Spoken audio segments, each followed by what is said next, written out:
الحمد لله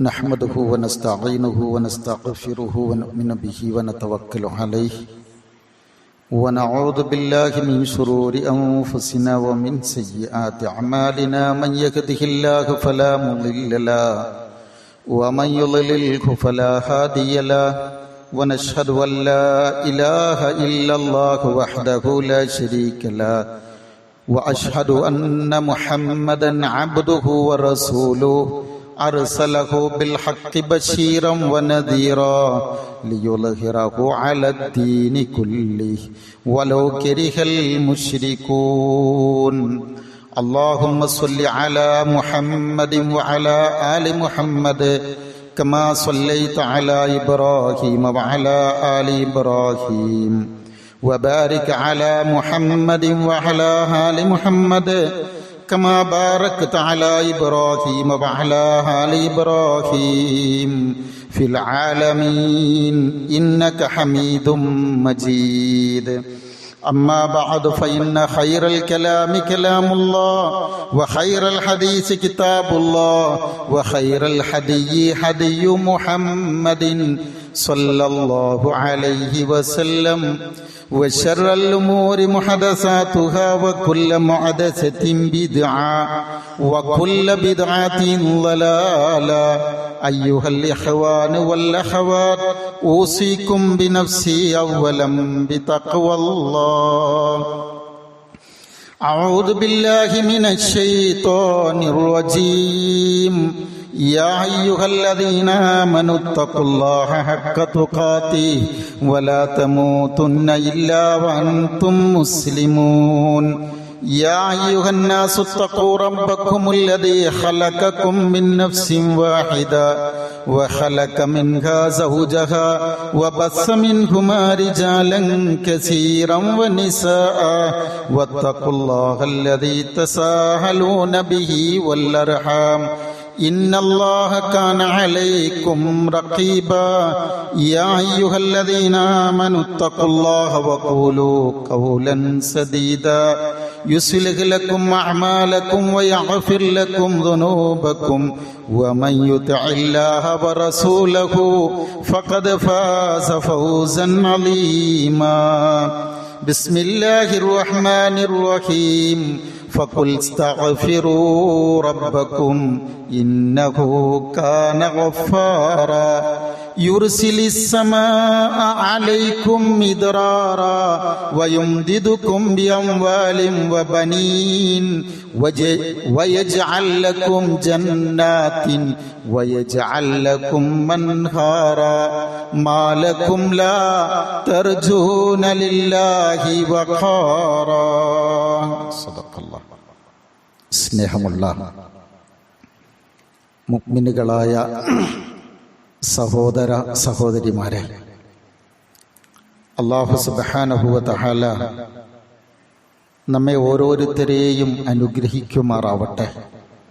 അല്ലാഹുവിൻ്റെ വിധിവിലക്കുകൾ ഉൾക്കൊണ്ടുകൊണ്ട് ജീവിക്കണമേ എന്ന് ആദ്യമായി ഉണർത്തുകയാണ്, വസിയ്യത്ത് ചെയ്യുകയാണ്. ഈ വസിയ്യത്ത് യഥാവിധി ജീവിതത്തിൽ പുലർത്തി ജീവിക്കാനുള്ള തൗഫീഖ് തന്ന് അള്ളാഹു നമ്മെ ഓരോരുത്തരെയും തുണക്കുമാറാവട്ടെ. പ്രിയമുള്ളവരെ, സൂറത്ത് നൂഹിലെ അദ്ദേഹം ജനതയോടായി പറഞ്ഞ ഒന്ന് രണ്ട് പ്രധാനപ്പെട്ട വചനങ്ങളാണ് ഞാൻ നിങ്ങളുടെ ശ്രദ്ധയിൽപ്പെടുത്തിയത്. നമ്മളെല്ലാവരും അതിതീക്ഷണമായ ഒരു പരീക്ഷണത്തെ അഭിമുഖീകരിച്ചുകൊണ്ടിരിക്കുന്ന ഒരു സമയത്താണ് ഇപ്പോഴുള്ളത്. സഹിക്കാവുന്നതിലും അപ്പുറത്തുള്ളൊരു ചൂടായിട്ടാണ് നമ്മുടെ വിലയിരുത്തൽ തന്നെ. സംസ്ഥാനത്തെ പല ജില്ലകളിലും റെഡും അതേപോലെ തന്നെ യെല്ലോ ഒക്കെ ആയി പല അലർട്ടുകളും പ്രഖ്യാപിച്ചിരിക്കുകയാണ്. കരുതൽ വേണമെന്ന് ഭരണകൂടം നമ്മോട് ആവശ്യപ്പെടുകയാണ്. കനത്ത ചൂട് കാരണം താപമേറ്റ് നിരവധി മരണങ്ങൾ പല ജില്ലകളിലായി റിപ്പോർട്ട് ചെയ്യപ്പെട്ടുകൊണ്ടിരിക്കുകയാണ്. കേരളത്തിന്റെ അന്തരീക്ഷത്തില് ഒരു എയർ കണ്ടീഷൻ സിസ്റ്റം സംവിധാനം ഏതാനും വർഷങ്ങൾക്ക് മുമ്പ് ആവശ്യമുണ്ടോ എന്ന് ആവർത്തിച്ച് ചോദിക്കുന്നൊരു സമയമുണ്ടായിരുന്നു. ഒരർത്ഥത്തിൽ നമുക്ക് ആവശ്യമില്ലാത്തൊരു സാധനമാണത് എന്ന് പല കോണുകളിൽ നിന്നും ചർച്ചകൾ ഉണ്ടായിരുന്നു. എന്നാൽ ഇന്ന് സർവ്വസാധാരണമായി വ്യാപകമായി വന്നുകൊണ്ടിരിക്കുകയാണ്. നമുക്കിത് ഇല്ലാതിരിക്കാൻ കഴിയുന്നില്ല. ദിവസങ്ങൾ പിന്നിടും തോറും സഹിക്കാൻ കഴിയാത്ത അവസ്ഥയിലേക്ക് ഉഷ്ണ തീഷ്ണത കൂടി വരികയാണ്. നമ്മുടെയൊക്കെ സാഹചര്യം വെച്ച് നോക്കിയാൽ ഒരു ജൂൺ ആകുമ്പോൾ മൺസൂണ് വരും. അതിനു മുമ്പ് മാർച്ചിലും ഏപ്രിൽ മെയ് ഒക്കെ ആകുമ്പോൾ നല്ല മഴകൾ, ഇടമഴകൾ കിട്ടും. പ്രായം ചെന്നവർ പറയുന്നുണ്ട് ഇങ്ങനൊരു സാഹചര്യത്തെ അവരുടെയൊക്കെ ജീവിതത്തിൽ വളരെ അപൂർവങ്ങളായി ഓർമ്മയേ ഉള്ളൂ എന്ന്. സ്നേഹമുള്ളവരെ, ആവർത്തിച്ചിങ്ങനെ കൂടുതൽ പറയല്ല. വിശ്വാസികൾ എന്ന നിലയിൽ ഓരോ കാലാവസ്ഥാ മാറ്റങ്ങളോടും നമുക്ക് ചില നിലപാടുകളുണ്ട്, കാഴ്ചപ്പാടുകളുണ്ട്. എങ്ങനെ ആയിരിക്കണം അവ? അങ്ങനെ ഒരു പരീക്ഷണം വന്നാൽ നമ്മൾ എങ്ങനെയാണ് അതിനെ സമീപിക്കേണ്ടത്? റസൂലുള്ളാഹി സ്വല്ലല്ലാഹു അലൈഹി വസല്ലം അത് കൃത്യമായി നമുക്ക് പഠിപ്പിച്ചു തന്നിട്ടുണ്ട്. എങ്ങനെ സമീപിക്കണമെന്ന് ചോദിച്ചാൽ ഇസ്ലാമിക കാഴ്ചപ്പാടിൽ രണ്ട് ഭാഗങ്ങളുണ്ട് അതിന്. ഒന്ന് ഭൗതികപരമായ കാഴ്ചപ്പാടാണെങ്കിൽ മറ്റൊന്നൊരു ആത്മീയമായ കാഴ്ചപ്പാടാണ്. ഇത് രണ്ടും നമ്മളെ സംബന്ധിച്ചിടത്തോളം പ്രധാനമാണ്.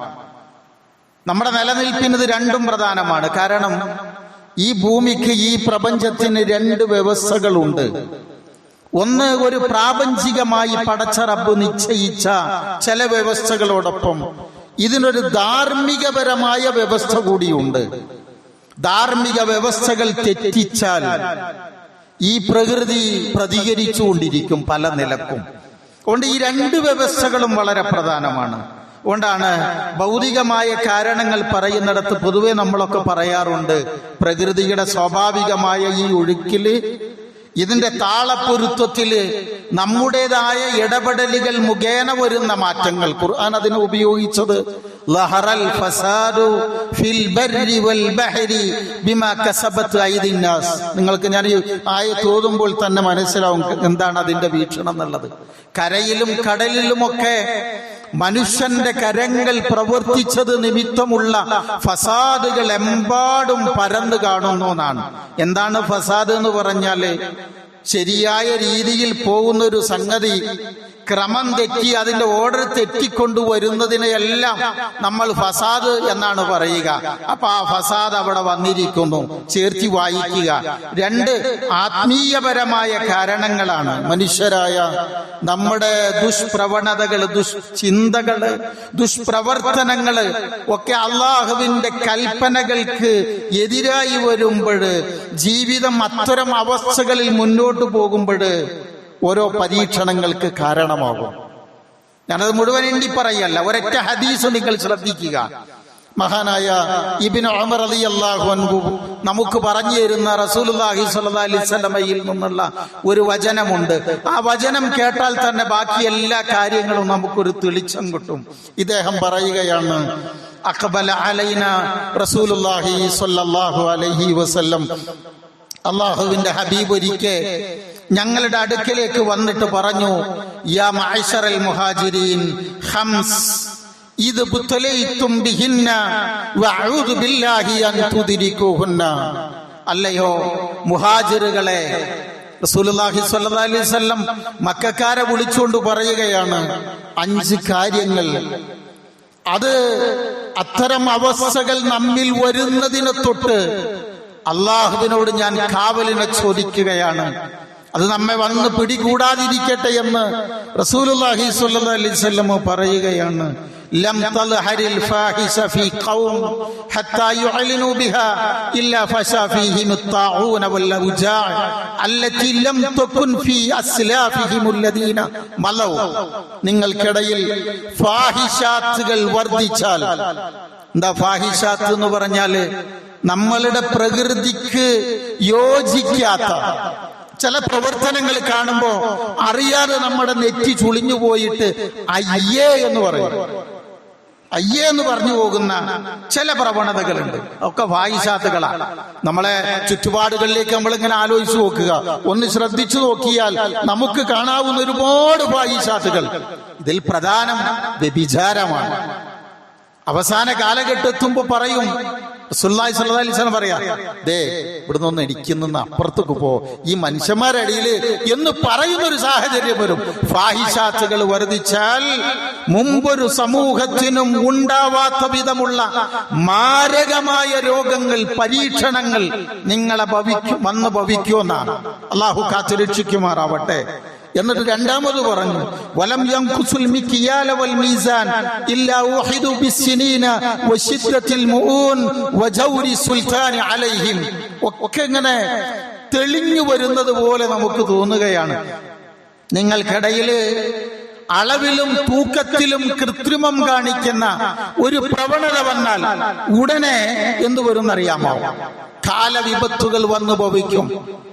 ഒരുപാട് സമ്പത്തുണ്ടാകും, കാശ് കിട്ടും, പക്ഷേ പാഴ്ചെലവുകൾ വർദ്ധിക്കും. എങ്ങനെ വന്നു എങ്ങനെ പോയി എന്ന് അറിയില്ല. ഒരുപാട് പൈസ വന്നിട്ടുണ്ട്, പക്ഷെ എവിടെ പോയി എന്നറിയില്ല. പാഴ്ചെലവുകൾ കൂടും. അടുത്തത് അധികാരി വർഗങ്ങളുടെ ഒരുപാട് ദുഷ്പ്രവർത്തനങ്ങൾക്ക് നമ്മൾ വിധേയമായി തീരും. എല്ലാം നിങ്ങൾ ആലോചിച്ചോളൂട്ടാ. അടുത്തത് വലം യംനഉ സകാത അംവാലിഹിം ഇല്ലാ മുനിഉൽ ഖത്റ മിനസ് സമാ. സക്കാത്ത് കൊടുക്കുന്ന വിഹിതം കൊടുക്കാതിരുന്നാൽ ആകാശത്തു നിന്നുള്ള റഹ്മത്ത് അത് തടയപ്പെടും. പിന്നെ കുറച്ചൊക്കെ കിട്ടൂലേ? വലൗലൽ ബഹായിം ലം യുംതിറു. നാൽക്കാലി വർഗങ്ങൾ, വയസ്സായ ആളുകൾ, രോഗികൾ, കൊച്ചുകുട്ടികൾ നിങ്ങൾക്കിടയിലില്ലായിരുന്നുവെങ്കിൽ ആകാശത്തു നിന്ന് ഇപ്പൊ കിട്ടുന്നത് പോലെയുള്ള ആ ഒരു ചെറിയ തുള്ളി പോലും നിങ്ങളുടെ മേൽ വർഷിക്കില്ലായിരുന്നു. അല്ലാഹുവിന്റെ ഹബീബ് ഉണർത്തുകയാണ്. അടുത്തത് വലം യൻഖുലു അഹദല്ലാഹി വഅദ റസൂലിഹി ഇല്ലാ സല്ലല്ലാഹു അലൈഹിം അദുവൻ മിൻ ഗൈരിഹിം ഫഅഖദു ബഅദ മാ ഫീ ഐദിഹിം. നിങ്ങൾക്കിടയിൽ അല്ലാഹുവും റസൂലും കൽപ്പിച്ചിട്ടുള്ളവന്റെ കൽപ്പനകളെ നിങ്ങൾ ധിക്കരിക്കുന്ന മാനസികാവസ്ഥ വന്നാൽ അധികാരികൾ നിങ്ങളുടെ ശത്രുക്കളായി തീരും. എന്നിട്ട് നിങ്ങളുടെ കൈകളിൽ ഉള്ളത് അവർ പിടിച്ചെടുക്കുന്ന ഒരു സാഹചര്യം വരും. ശരിക്കൊരു സമകാലിക വായന അല്ലേ? അധികാരികൾ ദുഷ്ടന്മാരായി തീരും. നിങ്ങളുടെ കൈകളിലുള്ള ഓരോന്നും അവർ പിടിച്ചടക്കിക്കൊണ്ടിരിക്കും. അടുത്തത് പറഞ്ഞത് വമാലം യഹ്കും അഹിമ്മതുഹും ബികിതാബില്ലാഹ് വയതഖയ്യറു മിമ്മാ അൻസലല്ലാഹ് ഇല്ലാ ജഅലല്ലാഹു ബഅസഹും ബൈനഹും. നിങ്ങളുടെ നേതാക്കന്മാര്, നിങ്ങളുടെ ഉമറാക്കള് അല്ലാഹുവിന്റെ കിതാബ് അനുസരിച്ചുകൊണ്ട് വിധിക്കാത്തിടത്തോളം കാലം നിങ്ങൾക്കിടയിൽ ഛിദ്രതകൾ ഉണ്ടാവും, ഫസാദുകൾ ഉണ്ടാവും. നിങ്ങൾ ഗ്രൂപ്പ് തിരിഞ്ഞു പോരടിക്കും. എല്ലാം ചേർത്തി വായിച്ചോളുക സഹോദരങ്ങളെ. സമയമില്ല. ഈ 5 സംഗതികളിൽ പറഞ്ഞതിൽ 2ഉം ഇപ്പോൾ നമ്മൾ അഭിമുഖീകരിക്കുന്ന വിഷയവുമായി ബന്ധപ്പെട്ടതാണ്. അതുകൊണ്ടാണ് ഞാൻ ഓതി വെച്ചൊരായത്തുണ്ട്. നൂഹ് നബി അലൈഹിസ്സലാം അദ്ദേഹത്തിന്റെ ജനതയോടായി പറയുകയാണ്. ഈ വാക്കിന് മറ്റൊരു വിശദീകരണം കൂടി കാണാം. ഇമാം ഹസനുൽ ബസരി റഹിമഹുള്ളയുടെ അടുക്കല് ചില ആളുകൾ വരികയാണ് വ്യത്യസ്ത സമയങ്ങളിൽ. എനിക്ക് മക്കൾ ഉണ്ടാകുന്നില്ല, എനിക്ക് കുട്ടികൾ ഉണ്ടാകുന്നില്ല, ഞാൻ എന്ത് ചെയ്യണം? അദ്ദേഹം ആളോട് പറഞ്ഞു കൊടുക്കുന്നത് ഇസ്തഗ്ഫിറൂ റബ്ബക്കും, റബ്ബിനോട് ഇസ്തിഗ്ഫാറിനെ തേടണം. മറ്റൊരു സമയത്ത് കുറച്ച് ആളുകൾ വന്നിട്ട് പറഞ്ഞു ഞങ്ങൾക്ക് മഴ കിട്ടുന്നില്ല, ഭയങ്കര വരൾച്ചയാണ്, കൃഷിനാശം സംഭവിക്കുകയാണ്. അപ്പോഴൊക്കെ പറഞ്ഞു കൊടുക്കുന്നത് ഈ 2-3 ഘട്ടങ്ങളിലൊക്കെ പറയുന്നത് ഏതാണെന്നറിയാമോ? ഇതാ പറഞ്ഞു കൊടുക്കുന്നത് ഇസ്തഗ്ഫിറൂ, നിങ്ങൾ ഇസ്തിഗ്ഫാറിനെ ചോദിക്കുക. അപ്പൊ ഇത് കേട്ട ആളുകൾ തിരിച്ചു ചോദിക്കുന്നുണ്ട്, നിങ്ങൾ മക്കളില്ല എന്ന് പറഞ്ഞവരോടും ഈ ഇപ്പോ വരൾച്ച വന്നു എന്ന് പറഞ്ഞവരോടും മഴ കിട്ടുന്നില്ല എന്ന് പറഞ്ഞവരോടും കൃഷിനാശം സംഭവിക്കുന്നു എന്ന് പറഞ്ഞവരോടൊക്കെ നിങ്ങൾ സൂചിപ്പിക്കുന്ന പഠിപ്പിക്കുന്നത് ഒന്ന് മാത്രമാണല്ലോ, ഇസ്തഗ്ഫിറു എന്നാണല്ലോ. അദ്ദേഹം അതിന് കൊടുത്ത മറുപടി എന്താറിയാമോ? ഈ ആയത്തോതി അള്ളാഹുവിന്റെ റസൂൽ സ്വല്ലല്ലാഹു അലൈഹി വസല്ലം ഏതൊക്കെ നിലക്ക് ആവലാദികൾ വന്ന് പറഞ്ഞിട്ടുണ്ടോ അവരോടൊക്കെ പറഞ്ഞിട്ടുള്ളത് ഫഖുൽതു ഇസ്തഗ്ഫിറൂ റബ്ബക്കും. ഈ ആയത്തുകൾ സൂറത്ത് ഹൂദിൽ കാണാം, സൂറത്ത് നൂഹിൽ കാണാം, ഹൂദ് അലൈഹിസ്സലാമയുടെ വാക്കുകളായിട്ട് കാണാം, നൂഹ് നബി അലൈഹിസ്സലാമയുടെ വാക്കുകളായി കാണാം. ഫഖുൽതു, സഹോദരങ്ങളെ നിങ്ങളോട് ഞാനിതാ പറയുന്നു, നബിമാര് പറയുകയാണ്, ഇസ്തഗ്ഫിറൂ റബ്ബക്കും, നിങ്ങൾ റബ്ബിനോട് ഇസ്തിഗ്ഫാറിനെ തേടുക. ഇന്നഹു കാന ഗഫാറ, അവൻ അങ്ങേയറ്റം പൊറുക്കുന്നവനാണ്. അങ്ങനെ ചെയ്താൽ യുർസിലിസ് സമാഅ അലൈക്കും മിദ്റാറ, നിങ്ങൾക്ക് നിങ്ങളുടെ മുകളിൽ നിന്ന് യഥേഷ്ടം അല്ലാഹുവിന്റെ റഹ്മത്ത് ചൊരിഞ്ഞുകൊണ്ടേയിരിക്കും. പിന്നെ വയുംജിദുക്കും ബിഅംവാലിൻ, നിങ്ങളുടെ സമ്പത്ത് അധികരിക്കും. വബനീൻ, മക്കളിൽ നിന്നുള്ള ഖൈർ ഉണ്ടാകും. വയജ്അൽ ലക്കും അൻഹാറ, നിങ്ങൾക്കിടയില് നിങ്ങൾ ജീവിക്കുന്നിടത്തൂടെ നദികൾ ഒഴുകും, യഥേഷ്ടം വെള്ളം കിട്ടും. മാലക്കും ലാ തർജൂന ലില്ലാഹി വഖാറ, ആ ചോദ്യം ഭയങ്കരമാണ്. മാലക്കും ലാ തർജൂന ലില്ലാഹി വഖാറ, എന്തേ അല്ലാഹുവിനൊരു പരിഗണന കൊടുക്കാതെ നിങ്ങൾ എന്താ ഒരു വഖാറത്ത് കൽപ്പിക്കാത്തത് എന്നാണ് സഹോദരങ്ങളെ. അതുകൊണ്ട് റബ്ബിനോട് തേടുക. നമുക്ക് നീട്ടി പറയാൻ സമയമില്ലല്ലോ. അല്ലാഹു നമ്മെ പരിഗണിക്കണോ, ഇസ്തിഗ്ഫാരി മനസ്സുണ്ടാവുക. ഇത് പറയുമ്പോ തൗബ, ഇസ്തിഗ്ഫാർ രണ്ട് വാക്കുകൾ ഉണ്ടല്ലോ.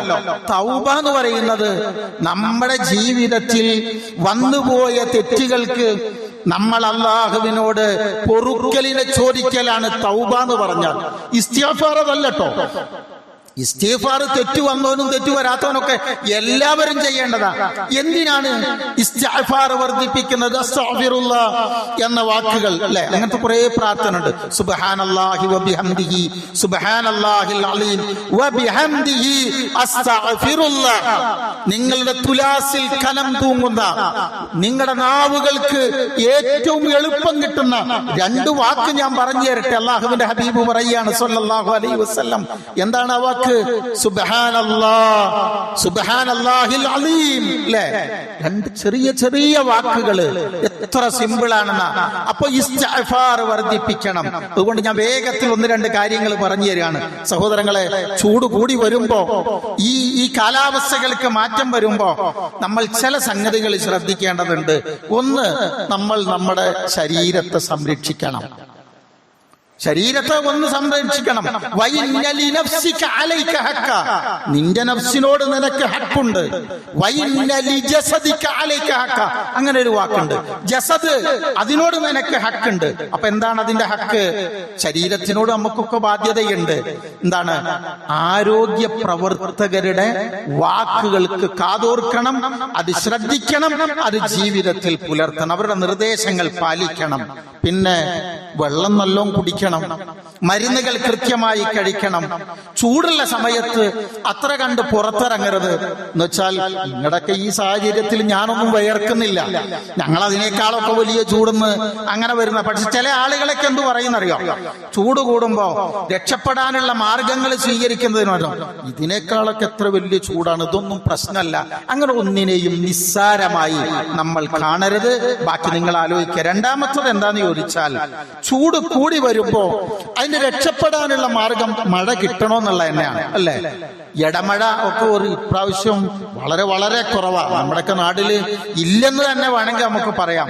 അങ്ങനെ വരുന്ന സന്ദർഭത്തിൽ അത് കിട്ടാൻ വേണ്ടി അല്ലാഹുവിനോട് നമ്മൾ തേടണം. കാരണം ഈ പ്രകൃതിയിൽ, ഈ പ്രപഞ്ചത്തിൽ വെള്ളമുണ്ട്, അന്തരീക്ഷത്തിലുണ്ട്. അത് ചോദിക്കണം. ഇപ്പൊ നമ്മൾ നോക്കാം, നമ്മുടെ മീതെ കാറുകൾ, മഴക്കാറുകളുണ്ട്, മേഘക്കൂട്ടങ്ങളുണ്ട്. ചോദിച്ചൂടെ? ചോദിക്കണമെന്നാ പറഞ്ഞത്. അല്ലാഹുവിന്റെ റസൂൽ സ്വല്ലല്ലാഹു അലൈഹി വസല്ലം മിമ്പറിൽ നിന്നുകൊണ്ട് ആകെ കൈയുയർത്തി പ്രാർത്ഥിച്ച ഘട്ടം ഏതുള്ളൂ? ഈ മഴയ്ക്ക് വേണ്ടി മാത്രം. ബാക്കി പ്രാർത്ഥനക്കൊന്നും കൈയുയർത്തിയിട്ടില്ല. ഇത് പറയുന്ന സമയത്ത് അല്ലാഹുമ്മ അസ്നാ വൈസം മുഈസ ഹനിയം മരിയ സഹൻ വദകൻ മുജൽജിലൻ എന്നൊക്കെ പറഞ്ഞുകൊണ്ട് നബി സ്വല്ലല്ലാഹു അലൈഹി വസല്ലം കൈയുയർത്തി പ്രാർത്ഥിച്ച ഘട്ടം ഏതാണ്? ഈ മഴയ്ക്ക് വേണ്ടിയുള്ളതാണ്. അല്ലാഹുമ്മ സ്ഖിനാ ഗൈസ, അല്ലാഹുമ്മ സ്ഖിനൽ ഗൈസ് ലാ തജ്അൽനാ മിനൽ ഖാനിതീൻ.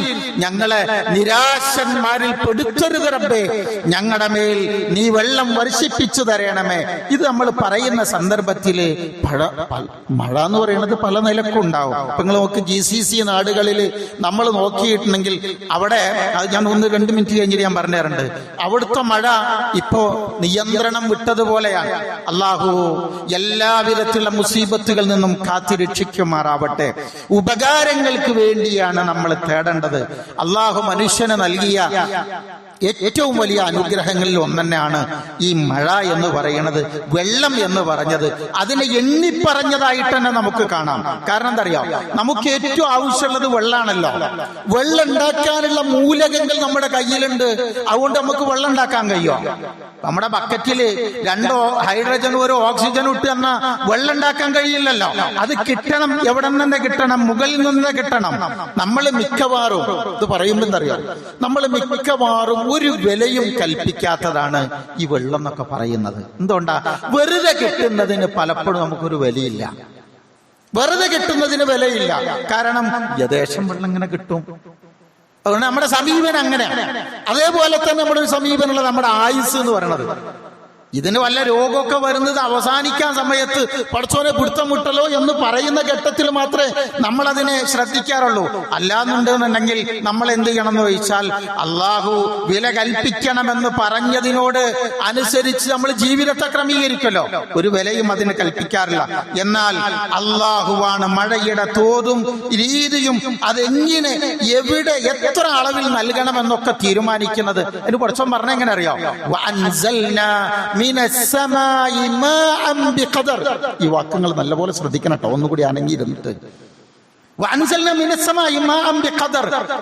അനുസരിച്ച്, കൃത്യമായ തോതനുസരിച്ചുകൊണ്ട് ഞാൻ നിങ്ങൾക്ക് വെള്ളം ഇറക്കി തരുന്നുണ്ട്. അത് ഈ മണ്ണിൽ നമ്മൾ ഒരുമിച്ച് കൂട്ടുന്നുമുണ്ട്. ഇതിനെ മുഴുവൻ ഇല്ലാണ്ടാക്കാൻ നമുക്ക് കഴിവുമുണ്ട്. നിങ്ങൾ നോക്കിയേ, ഇന്ത്യ, ദക്ഷിണ പൂർവേഷ്യ, ദക്ഷിണ ചൈന, ജപ്പാൻ, അതോടൊപ്പം തന്നെ പശ്ചിമേഷ്യയിലെ ഈ പശ്ചിമ ആഫ്രിക്കയുടെ, മധ്യാഫ്രിക്കയുടെ ചില ഭാഗങ്ങൾ, ഇത്ര ഇടങ്ങളിൽ മാത്രമാണ് ലോകത്ത് ഈ കാലവർഷം, മൺസൂൺ എന്നത് കൃത്യമായി വരുന്നതുള്ളൂ. ബാക്കി ഭൂമി ലോകത്തുള്ള എല്ലാ ദേശങ്ങളിലും അവിചാരിതമായി വരുന്നത് മാത്രമാണ് മഴ എന്ന് പറഞ്ഞത്. ഒന്നുകൂടി നിങ്ങൾ ശ്രദ്ധിച്ചു നോക്കുക. ഇപ്പൊ ഒരു സെക്കൻഡില് 16 ദശലക്ഷം ടൺ വെള്ളം ഭൂമിയിൽ നിന്ന് നീരാവിയായി ഉയരുന്നുണ്ട്. മറ്റൊരു സെക്കൻഡിൽ അത്ര തന്നെ അളവ് ഈ മണ്ണിലേക്ക് പെയ്യുന്നുമുണ്ട്.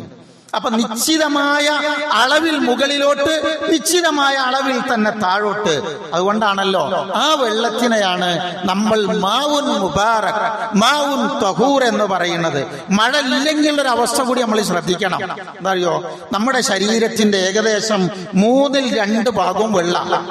ഭൂമിയിലാവട്ടെ 72% വെള്ള. എന്നാൽ ഭൂമിയിലെ വെള്ളത്തിന്റെ 97% ഉപ്പ് കലർന്ന വെള്ളമാണ്.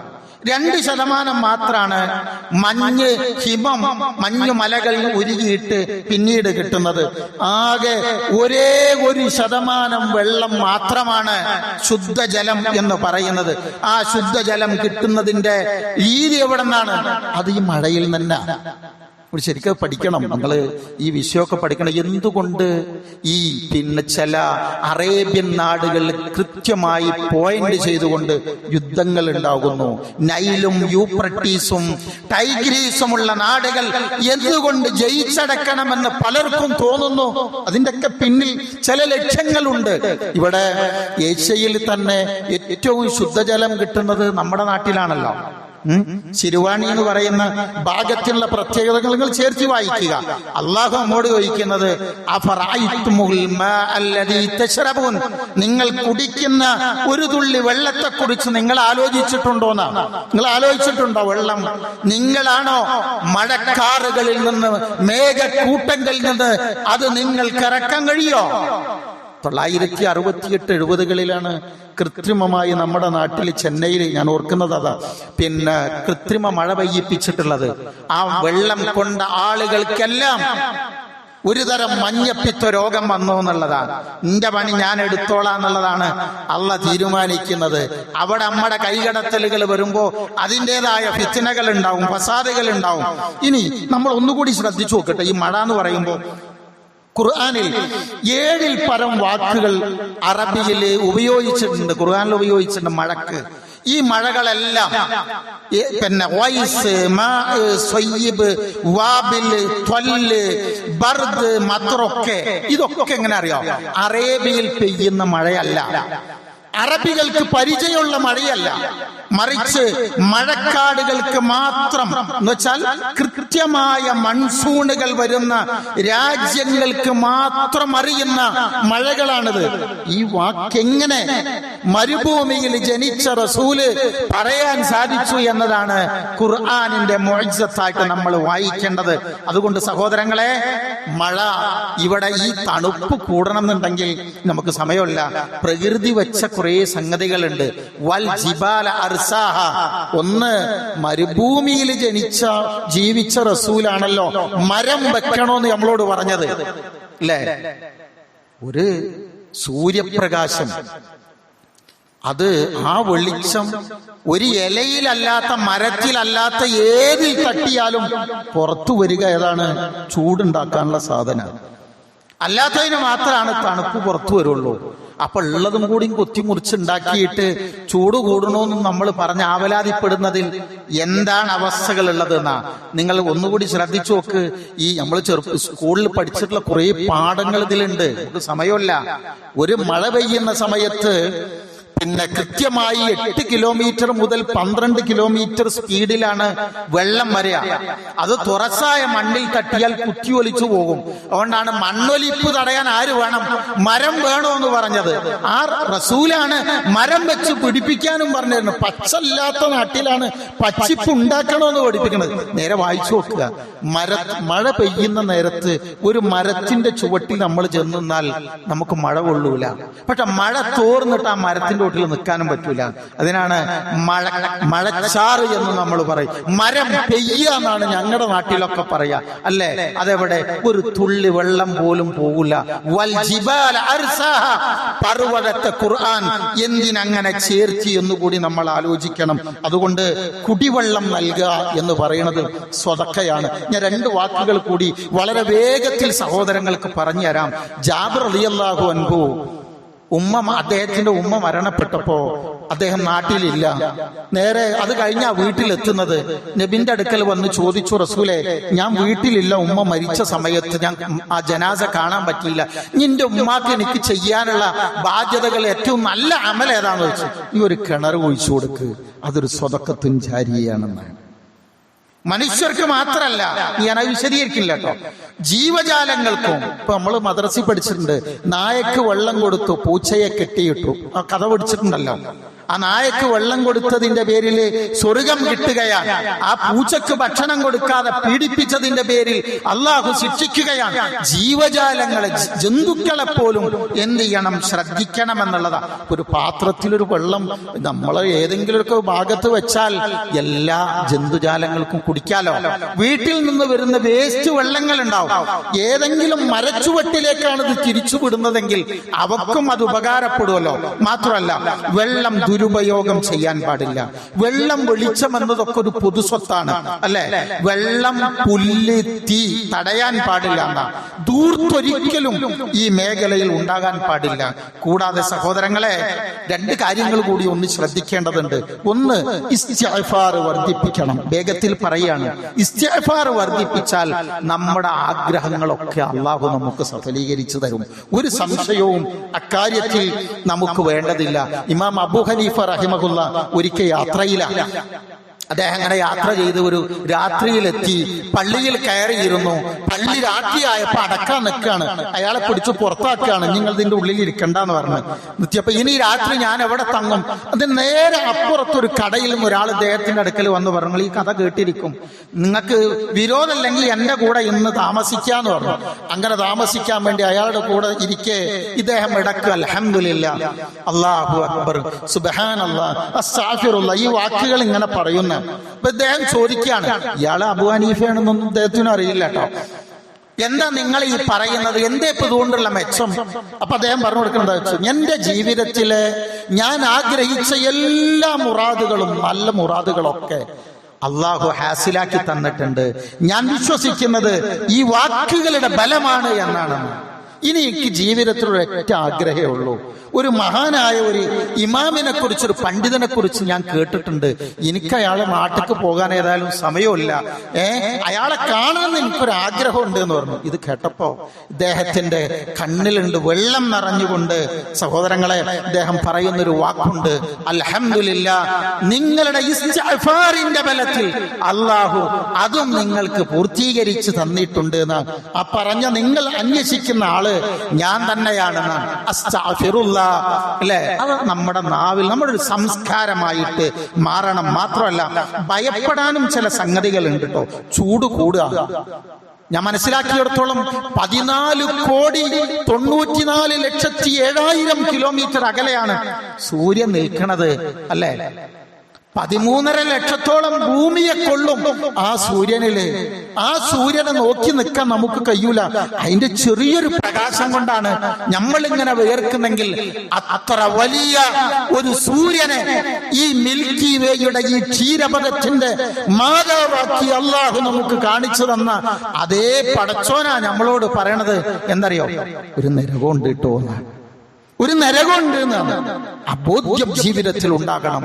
കടലുകൾ തിളക്കുകയാണ് അല്ലെ, അറബിക്കടൽ തിളച്ചു മറിയുന്നു, ഇന്ത്യൻ മഹാസമുദ്രം തിളച്ചു മറിയുന്നു. വൈദൽ ബിഹാർ സുജിറത്ത്, എല്ലാം നമ്മുടെ മുമ്പിൽ പാഠങ്ങളാണ്. അതുകൊണ്ട് പെട്ടെന്നുള്ള മരണങ്ങൾ വർദ്ധിക്കുന്നു, നമുക്കുള്ള പാഠങ്ങളാണ്. സഹോദരങ്ങളെ, ശ്രദ്ധിക്കുക, അള്ളാഹുവിലേക്ക് കൂടുതൽ അടുക്കാൻ ശ്രമിക്കുക. പ്രാർത്ഥന നിരതമായ ജീവിതം സാഹചര്യങ്ങൾ കിട്ടുമ്പോഴൊക്കെ ഉണ്ടാക്കണം. അസ്തഗ്ഫിറുല്ലാഹ്, അല്ലാഹു അക്ബർ, അൽഹംദുലില്ലാഹ്, സുബ്ഹാനല്ലാഹ് വാക്കുകൾ വർദ്ധിപ്പിക്കണം. പ്രാർത്ഥനയുമായി മുന്നോട്ട് നീങ്ങുക. അല്ലാഹു നമ്മെ തുണക്കുമാറാവട്ടെ. ബിസ്മില്ലാഹി വൽഹംദുലില്ലാഹി വസല്ലല്ലാഹു അലാ നബിയിനാ വഹബീബിനാ മുഹമ്മദിൻ وعلى آله وصحبه أجمعين أما بعد يا أيها الذين آمنوا اتقوا الله حق تقاته ولا تموتن إلا وأنتم مسلمون. സ്നേഹമുള്ളവരെ, അള്ളാഹുവിൻ്റെ വിധിവിലക്കുകൾ ഉൾക്കൊണ്ടുകൊണ്ട് ജീവിക്കണമേ എന്ന് ഒരിക്കൽ കൂടെ ഉണർത്തുകയാണ്, വസിയ്യത്ത് ചെയ്യുകയാണ്. അള്ളാഹു അതിന് നമുക്കെല്ലാം തൗഫീക്ക് നൽകുമാറാവട്ടെ. സഹോദരങ്ങളെ, ഞാൻ പറഞ്ഞു വന്ന കാര്യങ്ങൾ, ഒന്ന്, നമ്മൾ പ്രത്യേകം ശ്രദ്ധിക്കേണ്ടത്, നമ്മളൊരു 3-4 സെന്റ് വീടിലാണ് വീട് വെക്കുന്നത്. ആ വീട്ടിൽ അവിടെ പെയ്യുന്ന വെള്ളം പുറത്തു പോകാത്ത വിധം ശേഖരിക്കാനുള്ള ഒരു ശ്രദ്ധ നമുക്കുണ്ടാവണം. പരമാവധി കുന്നു, അതേപോലെ തന്നെ താഴ്വരകൾ, താഴ്ന്ന പ്രദേശങ്ങൾ സംരക്ഷിക്കാനുള്ള ശ്രദ്ധകൾ ഉണ്ടാവണം.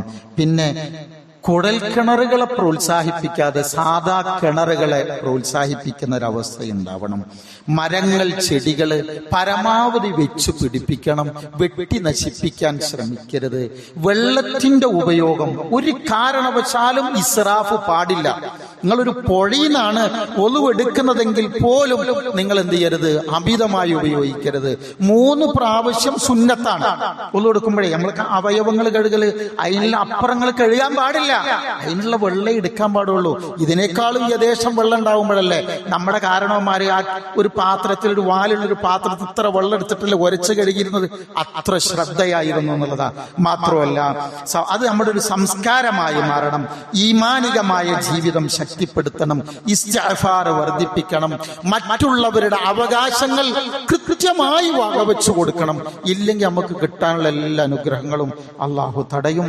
എപ്പോഴും നമ്മൾ കൈയുയർത്തി പ്രാർത്ഥിച്ചുകൊണ്ടിരിക്കണം പടച്ചവനോട്, റബ്ബേ അനുഗ്രഹങ്ങൾ തടയരുത് റബ്ബേ, നിന്റെ റഹ്മത്തിനെ തൊട്ട് ഞങ്ങളെ നിരാശരാക്കരുത് റബ്ബേ, നിന്റെ റഹ്മത്ത് ഞങ്ങൾക്ക് തടയരുത് നാഥാ. എപ്പോഴും അത് കിട്ടാനുള്ള അവകാശികളാക്കി ഞങ്ങളെ മാറ്റേണമേ റബ്ബേ എന്ന പ്രാർത്ഥനകൾ ജീവിതത്തിൽ ഉണ്ടാവണം. നമ്മൾ ഓരോ ചൂട് കുറയാൻ അതൊരു പ്രതിഭാസമായി വരിക, ചൂട് കുറയാൻ, അതോടൊപ്പം തന്നെ ഈ ഇടമഴകളൊക്കെ ഓരോന്ന് കിട്ടി ഓരോരോ നല്ലൊരു അവസ്ഥകൾ വരാൻ നമ്മുടെ പ്രാർത്ഥനകൾ അതെപ്പോഴും ഉണ്ടാവണം.